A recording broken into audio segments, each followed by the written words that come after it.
คือว่าเห็นอย่างพญาอย่างผมยาวๆนะขังไว้ในนี่มี3 คนด้วยบุญตาด้วยพี่น้องเด้อเพราะว่าอยู่นี่แหละวัดจอมเพชรเมืองศรีสัตนนครหลวงวิจันทร์นี่พระสงฆ์4 หน้าคือท่านผู้ชมเห็นอยู่ในนี้พี่น้องด้านที่2หน้าที่2หน้าที่ถ้ามีงานจัดงานบุญต่างๆในผู้คนก็ต้องมาเต็มแน่นอนสักการะบูชาสบายดีพี่น้องพบกันเส้นเก่าเส้นเคยกับทีมงานซ่องสวรรค์บรรณาเมื่อนี้ก็จะนำพาท่านผู้ชมไปรับสมวัดหนึ่งที่ว่าใหญ่พอสมควรที่น้องนั่นก็คือวัดจอมเพชรที่อยู่บ้านจอมเพชรเมืองศรีสัตนนครหลวงเป็นกันพี่น้องก็บ่ใกล้คือท่านผู้ชมเห็นนี่อยู่ทางบางนาวัดแหละวัดบ้านจอมเพชรนี่ก็อยู่ต้นหน้าโรงเรียนมัธยมศึกษาบ้านจอมเพชรเมืองศรีสัตนนครหลวงเป็นกันนี่ก่อนจะไปติดตามพระสมบูรณ์ขอฝากกดไลค์กดติดตามกดกระดิ่งแจ้งเตือนในช่องสวรรค์บรรณาด้วยนะท่านผู้ชมเพื่อจะได้รับวิดีโอใหม่ๆมาให้ท่านผู้ชมได้รับชมในตอนต่อไปนี่คือท่านผู้ชมออกไปนั้นเลี้ยวขวาไป50 เมตรก็เป็นทางถนนท่าเรือไปเบื้องนี้ก็ซอดถนนท่าเรือคือกันพี่น้องนี่ไปซื้อรถเห็นรถแล่นวุ่นวันอย่างนั้นวันนี้จะท่าผู้ชมเข้าไปเบื้องไหนพี่น้องนี่คือท่าผู้ชมเห็นนี่ก็จะเป็น ป้ายประตูโขงเขาเป็นวัดจอมเพชรเมืองศรีสัตนบ้านจอมเพชรเมืองศรีสัตนนครหลวงวิจันทร์พี่น้องเข้าไปเบื้องไหนกัน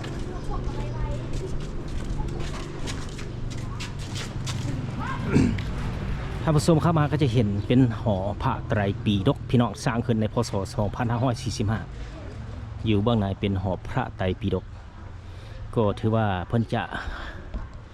เปิดในมือบุญมือทานพี่น้องเลยว่าเป็นวันศีลบอกโดยรวมประมาณนี้แต่เมื่อนี้ทีมงานช่องสวรรค์บรรณาก็จะได้นำเอาภาพบรรยากาศทางเบื้องนอกให้ท่านผู้ชมกันแล้วกันก็เป็นครั้งแรกในชีวิตที่ได้เข้ามาวัดนี้เด้อพี่น้องเด้อมาในทางเบื้องซ้ายนี่เข้ามาก็จะเห็นเป็นตั๊กแตนว้าวก็ที่ไปที่มาเนี่ยพี่น้องนอกจากนั้นแล้วก็จะเป็นเพิ่นเฮ็ดรูปปั้นมีกระโหลกหัวมีต้นไม้นะอันก็เป็นขังไว้นั่นต้องมีผู้เล่าประวัติเป็นอย่างจังเกิดมีแบบนี้นะจะเป็นศรัทธาบุคคลนี่สังเกตบ้างไหมพี่น้องคือว่าเห็นอย่างพญาอย่างผมยาวๆนะขังไว้ในนี่มี3 คนเอาเข้าในสุ่มขังคือสุ่มไก่พี่น้องที่จริงแล้วมีประวัติเลยมีตั๊กแตนอยู่นะตัวบักใหญ่นะอ๋อเบิ่งดูแม่นอย่างไปอ่านเบิ่งกันว่าแม่นเพิ่นคิดว่าใดๆคือว่าเกือบเป็นแบบข้าพเจ้าก็บ่เคยเข้ามาจักเทื่อพี่น้องเอ้ยเป็นครั้งแรกในชีวิตเลยพี่น้องอยู่วัดจอมบ้านจอมเพชรเมืองศรีสัตนนครหลวงเวียงจันทร์บอกใกล้สอบถามมาได้พี่น้องนี่คือศรัทธาเท่าแม่เสียนคำมูลตรีท่านสุนทรนางสมพรพิละวันพร้อมด้วยครอบครัวสร้างในปีพศ 2539โอ้ก็คือว่าเกือบ20 ปลายปีแล้วพี่น้องเกือบ30 ปีแล้วนี่เห็นปะสังเกตมีนี่นะผู้คนจับขาตะกะแตนอยู่เนี่ยนะที่จริงก็จะมีประวัติแต่โบได้ฮู้ว่าต้องสืบอีกพี่น้องประวัตินั้นเกิดมาจากอย่างจังมีเป็นแบบนี้นี่ก็จะเป็นจุดระฆังเกิดเป็นระฆังจับขาตะกะแตนอยู่เฮ้ยพี่น้องเอ้ยหรือว่าท่านผู้ชมก็สืบคนบึงวารสารต่างๆอาจจะมีประวัติที่ไปที่มานี่นะตั๊กแตนใหญ่นอกจากนั้นแล้วอยู่ในเบื้องข้างนี่มีธาตุใหญ่นี่สูงจนเท่นเนี่ยข้าพเจ้าก็ได้ขี่รถไกลไปไกลมาแนมมาเห็นอยู่ธาตุนี้แต่ว่าบ่ได้เข้ามาเมื่อนี้ก็เป็นวันที่22 เดือน 12 2025ก็ได้มีโอกาสใช้เวลาว่างๆน้อยๆหนึ่งเข้ามารับชมมาเอาภาพบรรยากาศในวัดจอมเพชรเมืองศรีสัตนมาให้ท่านผู้ชมได้รับชมพี่น้องนี่อ้อมหอบนี่ก็ถือว่าสวยงามพี่น้องเพิ่นจะปิดไว้ทางในจะเป็นพระพุทธรูปประมาณนี้บ่เบื้องย่างอ้อมหอบเพิ่นเปิดพอหรือว่าไดอ้อมมาทางเบื้องนี้พี่น้องสวยงามอยู่ต่อหน้าโรงเรียนมัธยมสมบูรณ์จอมแจ้งเลยพี่น้องจอมเพชรบุเป็นจอมแจ้งพี่น้องขอโทษขออภัยบ่ผิดโอ้ยเป็นบาดพี่น้องเลยนี่ในอ้อมหอบเพิ่นก็จะเห็นรูปปั้นหรือว่าติดพระพุทธพระเจ้าพระบางอยู่ในนั้นสวยงามบ่พี่น้อง ซึ่งวัดดังกล่าวนี่ก็บ่ว่าแต่วัดใดก็จะเป็นอีกสถานที่หนึ่งที่ว่าเป็นสิ่งสักการะบูชาเป็นความเชื่อของสมบูรณ์ที่เข้ามาโอ้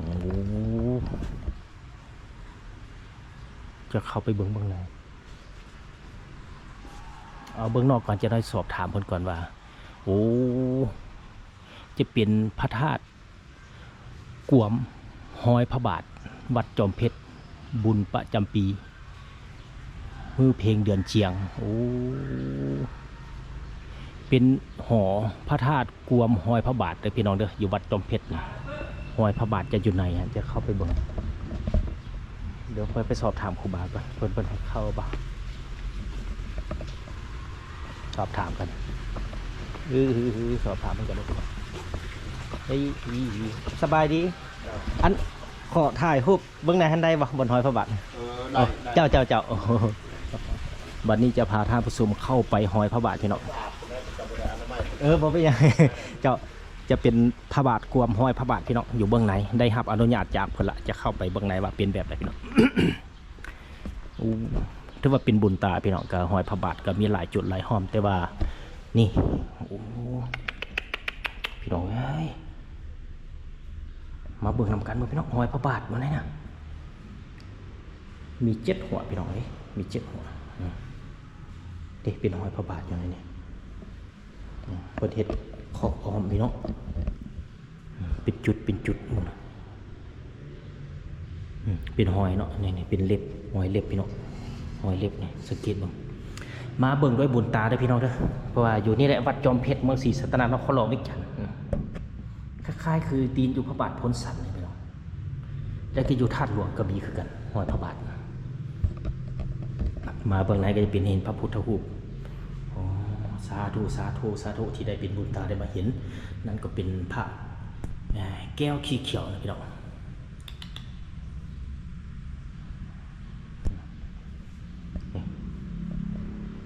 เพิ่นเฮ็ดคอกบ้านนี้เป็นหอยพระบาทเพิ่นว่าหอยพระบาทนี่แต่เฮ็ดมีพญานาคกินหัว2ตัวสีเขียวอ้อมหอบข้าง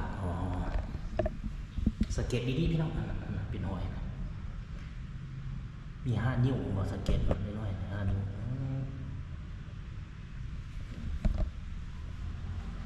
ในโซนเบื้องหน้าเพิ่นก็เฮ็ดนี่พญานาค2ตัว7 หัวส่วนเพดานเพิ่นก็เป็นแบบธรรมดาพี่น้องเพิ่นก็บ่ได้ตกแต่งอย่างหลายก็โดยรวมประมาณนี้พี่น้องหรือว่าในฝาผนังนี่เพิ่นก็อาจจะเพื่ออนาคตเพิ่นอาจจะแต้มรูปบ่ประมาณนี้ระบายใส่พี่น้องคือแบบอยู่โซนลุ่มนี่นะนี่จะเป็นแบบนี้บัดนี้จะได้ออกไปข้างนอกพี่น้องภายหลังที่ได้เห็นนะเพิ่นจะออกไปเบื้องนั้นพุ่น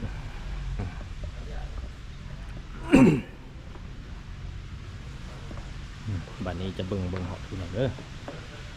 อยู่ในจุดอ้อมหอบต้นโพนี่ก็จะปีนี่พระพุทธรูปแต่ว่าจะเป็นของโบแมนของลาวนี่นะออกสไตล์แบบอินเดียนะพี่น้องนี่หัวเปะหัวเปะป้อมๆเนี่ยจะบุเป็นแบบจอมแบบ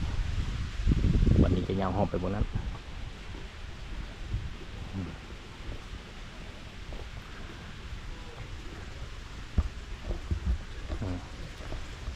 นี่ก็จะเป็นอีกจุดหนึ่งที่ว่าเป็นศรัทธาบุคคลที่พี่น้องก็จะได้สร้างนี่ก็จะติดในศรัทธาบุคคลที่ว่าได้ก่อสร้าง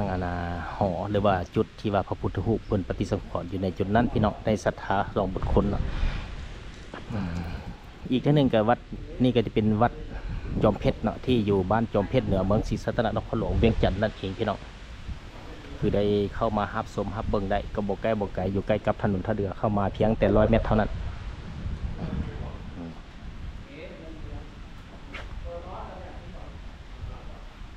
ในการตกแต่งเพดานสวยงามสาธุที่เป็นบุญตามาเห็น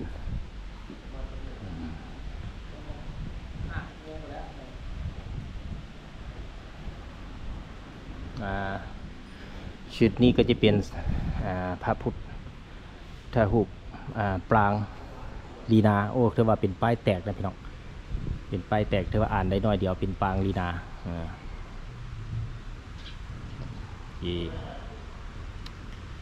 สวยงามอิริพี่น้องการตกแต่งเสาต่างๆอยู่ในนี่บ่แกะสลักบ่มันแกะสลักพี่น้องเป็นแบบมันเผาเป็นแม่พิมพ์แล้วก็เอามาติดใส่ต่อกันคือว่าในเสานี่ประดับประดาขึ้นมานี่อีกจุดหนึ่งเป็นพระพุทธรูปสีขาวสาธุสาธุที่เป็นบุญตาเด้อมาเห็นเด้อพี่น้องเด้อแกถือว่าเป็นครั้งแรกในชีวิตเช่นกันพี่น้องขี่รถไกลไปไกลมาเบื้องนอกคือบ่ได้เข้ามาในนี่ก็จะเป็นหอธรรมจักรซึ่งก่อสร้างในปีพ.ศ. 2537หอธรรมจักรนี่เอาภาพ360ท่านผู้ชมได้รับชมจะย่างอ้อมหอบให้ท่านผู้ชมได้รับชมเป็นหอธรรมจักรคือเรียกว่าเป็นแบบโลโก้ธรรมจักรคือท่านผู้ชมเห็นอยู่ในนั่นแหละ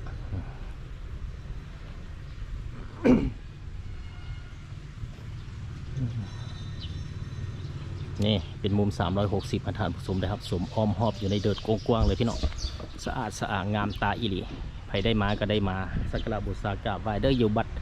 จอมเพชรเหนือบ้านจอมเพชรเหนือเมืองศรีสัตนนครหลวงเวียงจันทน์นั่นเองพี่น้องก็ถือว่ามาอยู่จุดนี้ข้าพเจ้าก็จะย่างหมุน360พระธรรมสุมนะสมนี่คือเป็นมุม360ภายในเดินวัดเลยพี่น้องนี่หอกองพี่น้องคล้ายๆวัดทั่วไปแต่ละวัดจะมีหอกอง3สั้นแบบนั้นครบ360พี่น้องวันนี้จะย่างไปพุ่นเราโค้งไปเบื้องมีพระเนี่ยอยู่ทางเบื้องหลังพี่น้องไปเบื้องนี้ก่อนจุดเด่นของวัดนี่นะพี่น้องเห็นตะกะแตนไงนะต้องส่องหาหรือว่าหาผู้เฒ่าผู้แก่ผู้ที่เพิ่นอยู่นี่แต่ใดมาให้เล่าประวัติให้ฟังจะชื่อผู้ว่าเป็นอย่างมีตะกะแตนอย่างอยู่พุ่นก็เป็นบนหอฟังเทศนาอยู่ทั้งๆพี่น้องยามวัดยามบุญต่างๆก็มีพอไม่ออกต้นยาดมเข้ามาหาข้าวหาน้ำสักการะบูชาฟังธรรมอยู่จุดถึงนั้นมาทางเมื่อนี้ก็เห็นพระพุทธรูปจำนวน3 องค์พี่น้อง4 องค์ที่เพิ่นเฮ็ดปฏิสังขรณ์อยู่ในแท่นเดียวกันอยู่ในหอนี้บ่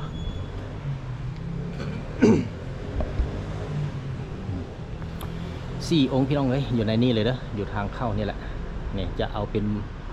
หอประรอบ360ให้ทานผู้ชมนะครับชมนี่จะย่างอ้อมเลยพี่น้องสาธุสาธุสาธุถือว่าเป็นพระพุทธรูปองค์ใหญ่พี่น้องในโดยเฉพาะแม่นมือปีใหม่ลาวสงกรานต์เพิ่นก็จะได้มีการมาฮดศกนี่สีดน้ำหอมต่างๆลงในอ้อมหอบนี่เอาย่าง360ให้ท่านผู้ชมนะครับชมสาธุสาธุสาธุ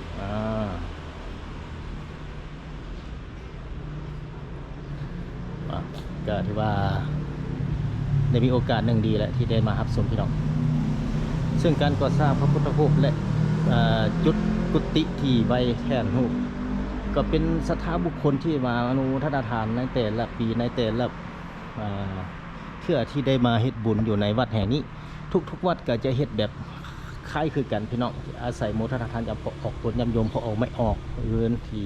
โมทนาแล้วก็ได้ก่อสร้างขึ้นเทือนเล็กเทือนน้อยก็ถือว่าจนกว่าจะสำเร็จนี่ก็ถือว่าครบรอบ360 องศาหมุนให้ท่านผู้ชมเห็นพระองค์ใหญ่4 องค์ที่นั่งอยู่ในแท่นเดียวกันวันนี้จะไปเบิ่งจุดนั้นเพื่อนเฮ็ดศรัทธาสร้างพระสงฆ์4 หน้าพระสงฆ์4 หน้าพี่น้องแบบใดพระสงฆ์4 หน้าขออนุญาตเด้อโอ้เพิ่นบ่ได้ใส่กระแจ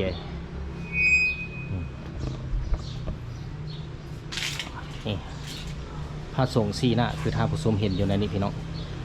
ด้านที่2หน้าที่2หน้าที่3หน้าที่4หน้า4 มือแล้วเพิ่นกา1จับหอนี่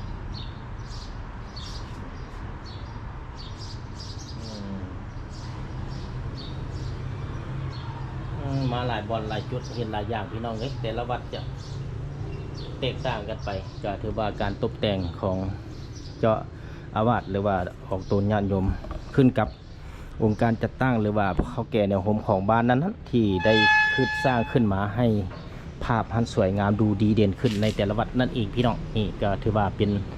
หอศรัทธาสร้างหอพระ พระพรหมศินะและพระพรหมศินะที่อยู่ในจุดนี้นอกจากนั้นแล้วทางขึ้นเพิ่นก็เฮ็ดเป็นหัวพญานาคนี่คือแบบทางขึ้นวัดทั่วๆไปและอื่นๆคือท่านผู้ชมเห็นอยู่ในปัจจุบันนี้พี่น้องมาฮอดจุดนี้แล้วบัดนี้จะนำพาท่านผู้ชมเข้าไปรับชมพระพุทธรูปองค์ใหญ่ที่นอนเปิ้งจึ้งอยู่หั่นพี่น้องคล้ายๆคือแบบอยู่วัดธาตุขาวนะพี่น้องก็คือท่านผู้ชมได้เห็นในเมื่อทีมงานซ่องสามบรรณาก็เคยได้อัปเดตลงให้ท่านผู้ชมก็ถือว่าไปเบิ่งพระพุทธรูปองค์ใหญ่ที่นอนอยู่ในนั้นก็พี่น้องก่อนจะได้กลับบ้านนี่ก็จะเป็นงานบุญถวายผ้าป่ามหากฐินที่วัดจอมเพชรจีนายโมเมืองศรีสะเกษนครหลวงวิจันทร์นี่ก็ถือว่าพุ่นแหละเพิ่นเฮ็ดตั้งแต่เดือน10เดือน11วันที่10เดือน11วันที่10วันที่11เดือน10 2025หรือ2เดือนผ่านมานะพี่น้องวันนี้จะไปเบิ่งพระพุทธรูปพระเจ้าใหญ่องค์ใหญ่นอนนะ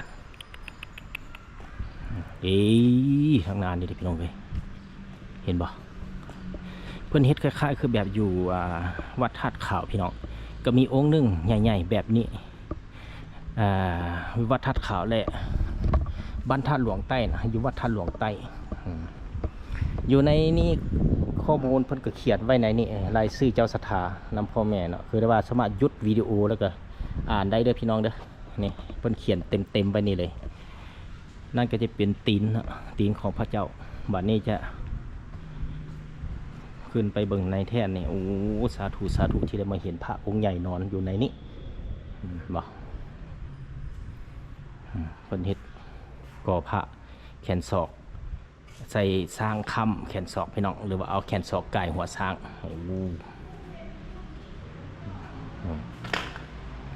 สวยงามแขนศอกคำหัวช้างไหมสร้างคำแขนศอกพระเจ้าใหญ่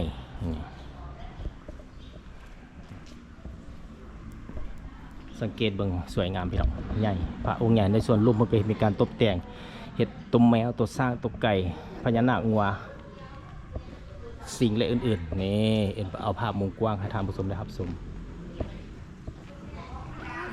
นี่จะเป็นหอพระพุทธรูปใหญ่อยู่ในจุดนี้สาธุที่ได้เป็นบุตรได้มาเห็นนะพี่น้องเด้อ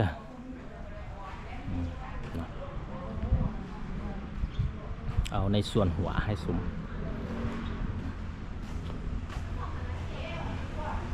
นอนค้ำแก้มให้นอนค้ำแก้มอยู่นี่เอาแขนศอกไก่ใส่หัวช้าง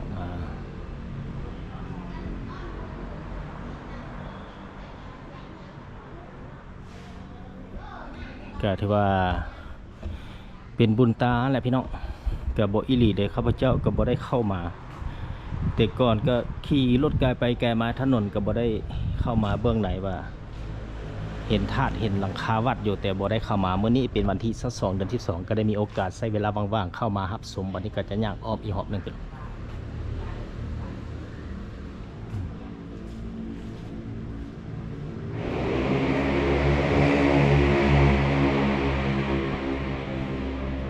มาสรุปรวมแล้วนี่วัดจอมเพชรนี่ก็เป็นวัดหนึ่งที่ยิ่งใหญ่ในพี่น้องถ้ามีงานจัดงานบุญต่างๆในผู้คนก็ต้องมาเต็มแน่นอนสักการะบูชา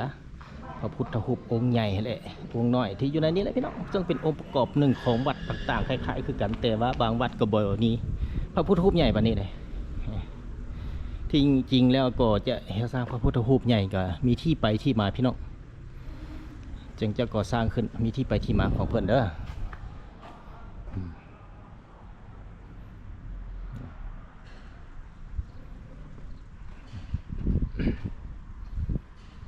วันนี้ก็จะได้ย่างออกไปพลกลับบ้านแล้วพี่น้องเลยในส่วนเบื้องในนี่ก็เป็นศาลาโฮงธรรมคือว่าเป็นงานบุญงานอย่างพอออกไปออกก็ได้มาฟังเทศฟังธรรมตักบาตรหยาดน้ำหาข้าวหาน้ำให้ครูบาอะไรก็ว่าอยู่ในนี้พี่น้องสะอาดสะอ้างกว้างขวางพอสมควรนอกจากนั้นเพื่อนก็จะมีการตกแต่งทางเพดานและอื่นๆคล้ายๆคือแบบวัดทั่วไปนั่นเองพี่น้องอันนี้ก็จะได้เดินออกมาทางข้างนอกและให้ท่านผู้ชมได้รับชมอีกบัดหนึ่งก็จะนักกิจกรรมบ้าน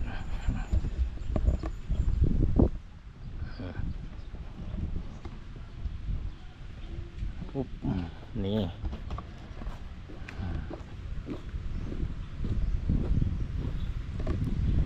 เป็นอย่างไรท่านผู้ชมมาฮอดนี้ก็นำเสนอวิดีโอตอนนี้ก็จะจบสิ้นเพียงเท่านี้ที่นำเอาวิดีโออยู่วัดจอมเพชรหนึ่งวัดจอมเพชรที่อยู่บ้านจอมเพชรเหนือเมืองศรีสัตนนครหลวงเวียงจันทร์มาให้ท่านผู้ชมนี่นั่นก็เป็นสถานที่ท่องเที่ยวทางด้านวัฒนธรรมซึ่งเป็นจุดหนึ่งที่ว่านักท่องเที่ยวทางประเทศก็จะมารับชมเพื่อแลกเปลี่ยนเบิ่งวัฒนธรรมของชาวลาวที่ถือศาสนาพุทธนั่นเองพี่น้องนี่มาฮอดนี้ขอลาไปก่อนขอบใจ